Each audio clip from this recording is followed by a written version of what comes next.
On the 7th of February, Monique sat with Shannon Sharpe to discuss some of the burning issues that have been on her mind for a nearly 3-hour long episode on this Club Shay Shay podcast, just like he famously interviewed Cat Williams, which broke the internet a couple of weeks ago. Today I'm going to be honing on some of the things that Monique talked about. Let's get into it. Well, we sent you the audio of Tyler Perry. I don't want you to take me at my word. I want you to hear his words. And what did you hear that man saying? What did you hear that man saying? He said it. What did he say? Monique, you know you're not supposed to be recording people. No. Had I not recorded Tyler Perry, then it would have been my word against his. And then on top of that, it would have been, he's so powerful, we can't even pay no attention to that. Right. Well, now I have him on audio, which is legal to do where we live. Right. Okay. It's legal to record phone calls in many states in the United States under one-party consent laws, where only one party, which is the person recording, needs to consent to the recording. However, some states require all parties to consent to the recording, known as two-party consent laws. Monique resides in California. California is a two-party consent state, meaning that all parties involved in a phone call must consent to being recorded. So if she made the call while she was in California, and she made the call to Tyler, who was also in California, then Tyler needed to be told and he needed to consent. So where that phone call took place in terms of where her location was and the location of Tyler Perry might be put into question if they go to court. And probably that's one of the reasons why she doesn't want to go to court. So she has evidence, but allegedly has evidence, but it's tricky. It's very tricky. This all started after Monique won the Academy Award for her role in Precious. You remember Precious?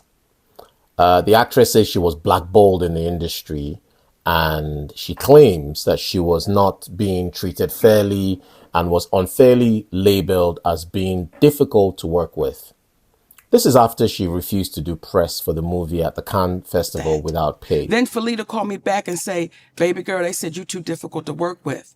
But you hear on the audio that a man told David Talbert I was difficult to work with. How can Tyler Perry make it right, Mo? Give you a job, give you a sitcom, say, Mo, okay, you know what, Mo? Sitcom, you're going to be the executive producer. I'm going to be a co-executive producer. You're going to do the sitcom. If somebody cost you, Shannon Sharpe, millions of dollars, yes, do you want to be compensated for what they cost you for a lie and a rumor? Yeah. So at that time, I was making roughly between $2 and $3 million a year. Right.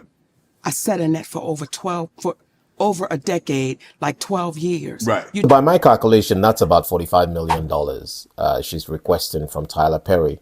Will she get that money? Remains to be seen. Do the math. Over a lie that he admitted that he told. Not something I'm making up. You admitted that, brother. How do you make that right? You've got to be accountable for that. Is there any relationship between you and Tyler and you and Oprah currently? No. But I thought there was an apology. I read I read somewhere that Oprah had issued you an apology and Tyler had issued an apology. That's not correct. No. The only person that's given you an apology. You saw it. It's Lee Daniels. That's the only person. So we are in a place where we're too afraid to call them for what it is. We're too afraid to say if it looked like a duck and it quacked like a duck, what is it, Shannon? It's a duck. Right. I'm sure you got lawyers. Have you had a conversation? Well, what happens is when you take somebody at their word, time. We don't need to go to no lawyers, Tyler. You know what you did. Just make it right. So here's a question for me. So Monique has presented evidence, and this has been going on for years, like I said earlier. Why hasn't an apology come from Oprah? Why hasn't an apology come from Tyler Perry? Maybe they don't believe they've done anything wrong. Maybe they believe that an apology would put them in a bad light legally. and they don't want to get involved in that mess. So why hasn't Monique taken this to court? Now, viewers, subscribers, listeners, what do you think about Monique's decision to record the conversation? You see, I've listened to the audio. I can't say that it's Tyler Perry. Sounds like him, but I can't say it's him for sure. I can't say that 100% that it's him, but it does sound like him. And I'm not saying she's lying by any stretch of imagination. But here's a question. Even if it was Tyler Perry on that recording, what impact is this going to have for Monique's career? Who is going to trust Monique again to work with her at that level? Do you know what I mean? So which director, which producer, which international agent, which financier is going to want to work with her again at that level? They're going to feel like, or going to think that each time there's a dispute, each time there's an issue, you're going to record it. And you just didn't record it, but you recorded it and you released it to the press. Really? Do you see how that Right. cost my family? Yes. And with no accountability because, oh, it's the great Tyler Perry? No, you've got to be accountable for that. Oh, Tyler, Oprah, I would greatly appreciate it if you two guys would come on Club Shay Shay. We sit down, we have a conversation. This is not an interview. This is not hard hitting. I want you to tell your truth. Miss Oprah, Tyler, tell your truth, and we can get to the bottom of this because, hey, we got an icon here sitting on this couch and she's hurting. Oprah and Tyler, I want to say I appreciate my brother Shannon Sharpe for saying what he just said. And I want to clear something up. I'm not hurt personally. I'm hurt for our community. I'm hurt that y'all would allow yourselves to sit in something that you know that you've done wrong. So Monique is talking about the importance of accountability, especially from big names like Oprah and Tyler. And you can tell she's not just talking about herself here. She's talking about the impact that their actions have on the entire community. Overall, I think Monique's story is a powerful reminder of the importance of speaking up and demanding what you're worth. And I can't wait to see where this conversation goes next. But you see, let's talk about contracts as well. So she by her own admission said she accepted $50,000 for the role of Precious. And that's what she negotiated. Now, this happens a lot where you negotiate a small fee and you act or you sing or you do a contract and it blows up. It goes to stratospheric levels. What you now do is you renegotiate for a better deal. So in her case, she got $50,000 for her role in Precious. And what she's saying is that contractually, she was only meant to do national events. That's promote the movie within the US. And then she was asked by Tyler Perry and Oprah to promote the movie, and Lionsgate, to promote the movie overseas. And that wasn't in the contract. So she refused to do that until she was paid. So for me, man, I'm two-sided on this one. So in as much as, yes, I agree that she's contractually obliged to only work within the US and not outside, I think she could have played the long game here. And this is my perspective. I think she could have played the long game here. You see, at the time that she did that movie in 2009, she was the biggest female black comedian out there. I think so. She was big. Queens of Comedy just came out, and Monique was everywhere. She had the show, she had primetime TV. She was everywhere, and she was huge. And then she now got the Oscar nomination, which was a huge deal, and then won. Like, you were going places. You were going to the next level. Now, I'm not saying that yes, she shouldn't have she shouldn't have stuck to a contract.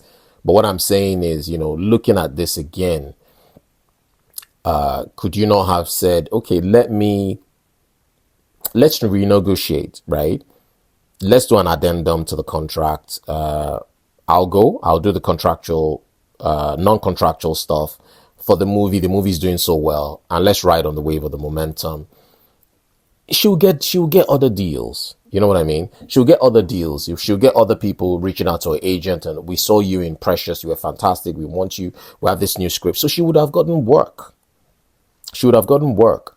Now, with her saying that, she got into this spat with Tyler Perry and Oprah, allegedly, and she claims that they blackballed her and said she was difficult to work with. So other gigs and other roles that came her way abruptly stopped coming her way.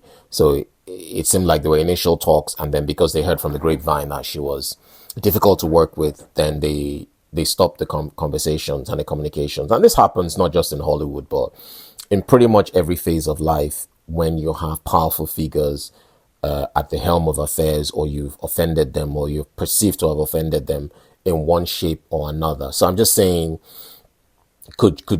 is this something that was a deal breaker for her? It appears so. And then what has she lost is the question. What has she lost? Is it worth it? So those are kind of my questions I'm asking. Is it worth it? Because where she is now, she can't back down. It's too late. I don't see an apology coming from Tyler Perry or Oprah anytime soon. I'll be honest. If it does, I'll be covering it. That's for sure. But I don't see that happening. She's seeking for fair compensation around the tune of $45 million.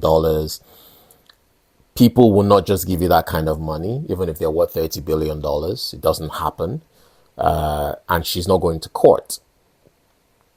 And another question, the audio recording, which I'm not going to play on this particular video, but I'll put the description down below. If you want to go check it out, please do. Is it going to be admissible in court? That's another thing. I understand that in the US, some states allow you to record without permission. And my understanding is that she lives in California, and Tyler lives in California as well. And that's an all-party consent state, which means Tyler and her have to consent to being recorded. But if the recording didn't take part in a two-party state, which is one of the one-party states that I'm showing at the moment, then only one person's consent. So she said in the recording that it was legal. So I'm sure she's done her research. But will they be admissible in court? What she's saying that Tyler said on the recording, will that be admitted in court? That's another thing.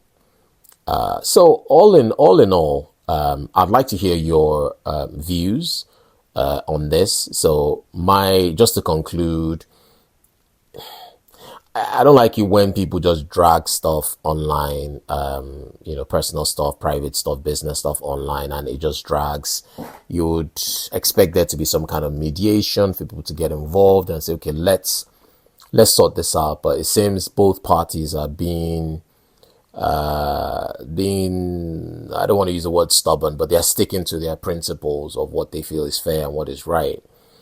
Yeah, I'm hoping that at some point, this goes away. They're all talented people, Oprah, Tyler, and Monique. And it would just be good just to hear news about them, and it will not be about this kind of stuff that's happened over the years, that they can all move on and get the right credit that they all deserve, rather.